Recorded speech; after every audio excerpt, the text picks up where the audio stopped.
नमस्कार दोस्तों, मेरा नाम है अम्बेडकर। आपका स्वागत है हमारे प्यारे चैनल अम्बेडकर सिखाने पर। दोस्तों, आप लोगों को बता दें कि चंडीगढ़ बीजेपी दफ्तर के बाहर हुआ बम ब्लास्ट। ऑफिस कर्मी की स्कूटी में प्लांट किया विस्फोटक, ऑफिस खाली कराया, पूरा इलाका सील। मौके पर बड़ी संख्या में पुलिस बल तैनात है। CFSL टीम जाँच के लिए पहुँची है। वहाँ बीजेपी ऑफिस के कर्मी ने बताया कि उसकी स्कूटी में ब्लास्ट हुआ है। चंडीगढ़ में पंजाब बीजेपी दफ्तर के बाहर ब्लास्ट हुआ है। इसके बाद पुलिस ने पूरे इलाके को सील कर जांच शुरू की है। मौके पर चंडीगढ़ पुलिस की कई टीमें पहुंची है। बीजेपी दफ्तर को भी खाली करा दिया गया। वहीं ऑफिस में ही काम करने वाले हर्ष नाम के कर्मचारी ने बताया कि उसकी ही स्कूटी में ब्लास्ट हुआ है। उसने सुबह यहाँ स्कूटी खड़ी की। हालांकि उसने भी कहा है कि उसे यह नहीं पता है कि इसमें ब्लास्ट कैसे हुआ। चंडीगढ़ की SSP कंवरदीप कौर ने बताया है कि पंजाब प्रदेश बीजेपी दफ्तर के बाहर शाम करीब 5 बजे धमाका हुआ है। एक एक्टिवा दिखाई दे रही है। धमाके के बाद पार्टी दफ्तर की दीवार पर करीब 70 से छर्रे लगे जैसे निशान हैं। उन्होंने बताया कि पास में खड़ी एक गाड़ी का शीशा भी टूट गया है। मामले की पूरी जाँच की जा रही है। पूरे इलाके को पुलिस ने अपने कब्जे में ले लिया है। यह घटना उस समय हुई जब पूरे शहर में पुलिस की तरफ से स्पेशल नाके लगाए जा रहे हैं। इससे पुलिस की चेकिंग पर भी सवाल उठ रहे हैं। मौके पर पुलिस के सारे सीनियर अधिकारी पहुंचे हैं। इस मौके पर बीजेपी के सीनियर नेता व प्रवक्ता विपिन जोशी ने बताया कि यह चिंता का विषय है। जोर की आवाज आई। दीवारों पर काफी सारे निशान हैं। लोग कहते हैं कि ये छर्रे हैं। पुलिस की टीमें मौके पर पहुंची है। लोग मैग्नीट्यूड का धमाका था। हालांकि कोई नुकसान नहीं हुआ है। जिस समय ब्लास्ट हुआ है उस समय वहां एक संदिग्ध स्कूटी खड़ी देखी गई। यह स्कूटी बीजेपी ऑफिस के कॉल सेंटर से काम करने वाले एक युवक हर्ष की है। उसने सुबह 9 बजे दफ्तर के बाहर यह स्कूटी खड़ी की थी। इसी स्कूटी में ही ब्लास्ट हुआ है। मौके पर यह संदिग्ध स्कूटी दिखी है जिसके आसपास छर्रे लगने जैसे निशान हैं। हालांकि धमाका किस चीज में हुआ है यह अभी क्लियर नहीं हुआ है। जैसा कि आप लोग तस्वीरों में देख सकते हैं, लाल लाल सर्कल से घेरा गया है जहां पर छर्रे के निशान है। और वहीं वो ये एक्टिवा की स्कूटी है जिसमें ब्लास्ट हुआ है। फॉरेंसिक टीम सबूत जुटा रही है। बहुत ही बारीकी तरीके से फॉरेंसिक टीम मौके पर पहुंचकर अपना काम कर रही है। यह तस्वीर बीजेपी दफ्तर के है जिसके निकटतम ही एक स्कूटी एक्टिवा के पास धमाका हुआ। इसी के साथ दोस्तों आप लोग बता दें कि बंगाल SIR के तरफ से बड़ी खबरें। 60 लाख में से 47 लाख आपत्तियां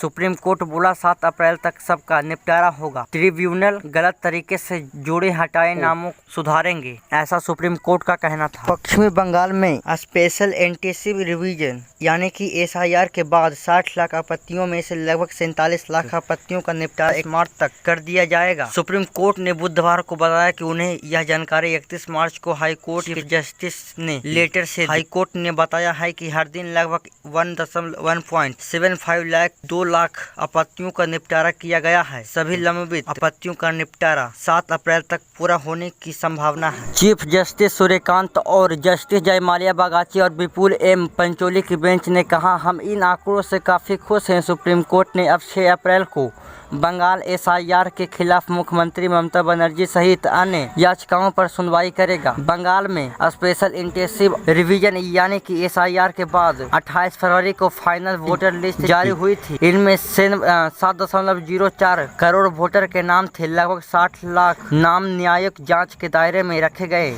इन्हें वोटर लिस्ट में रखने या हटाने पर फैसले के लिए 705 न्यायिक अधिकारियों को नियुक्त किया गया था।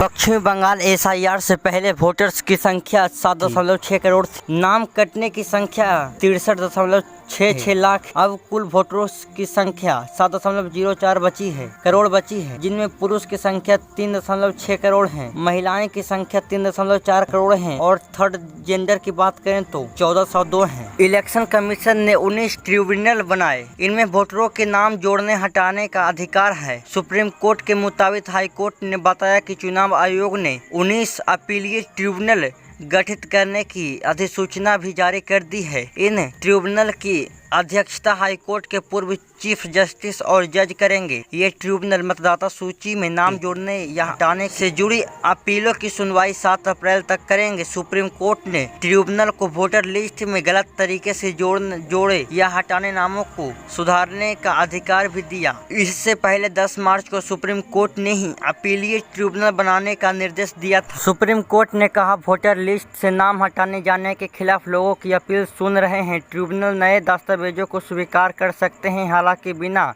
वेरिफिकेशन दस्तावेज स्वीकार नहीं किए जाएंगे।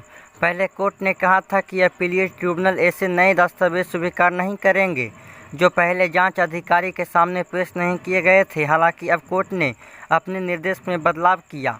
सुनवाई के दौरान याचिकाकर्ताओं ने चिंता जताई कि नए वोटर के रूप में रजिस्ट्रेशन के लिए एक साथ बड़ी संख्या में फॉर्म 6 जमा किए जा रहे हैं। इस पर कोर्ट ने कहा कि अब तक कोई चीज रिकॉर्ड में ना हो, हम जुबानी दलीलें के आधार पर कोर्ट कोई फैसला नहीं कर सकते हैं, ऐसा सुप्रीम कोर्ट का कहना था। सुप्रीम कोर्ट के जस्टिस जयमाल्या बागाची कहते हैं कि अगर किसी का नाम वोटर लिस्ट से हटा है लेकिन ट्रिब्यूनल को यह गलत लगता है तो हमें कोई कारण नहीं दिखता है कि उस फैसले को बदला ना जाए या व्यक्ति का नाम फिर जोड़ा ना जाए। इलेक्शन कमीशन यानी कि चुनाव आयोग सप्लीमेंट्री लिस्ट में वैध वोटरों के नाम जारी कर रहा है। चुनाव आयोग जांच के दायरे में आए 60 लाख वोटरों में से वैध वोटरों के नाम सप्लीमेंट्री वोटर लिस्ट में जारी कर रहा है। आयोग अब तक 4 सप्लीमेंट्री लिस्ट जारी कर चुका है। 30 मार्च को चौथी सप्लीमेंट्री लिस्ट जारी की गई। हालांकि आयोग ने यह नहीं बताया कि इस सूची में कितने नाम जोड़े गए हैं या हटाए गए हैं। 24 मार्च को सुप्रीम कोर्ट ने कहा था बंगाल छोड़कर सभी जगह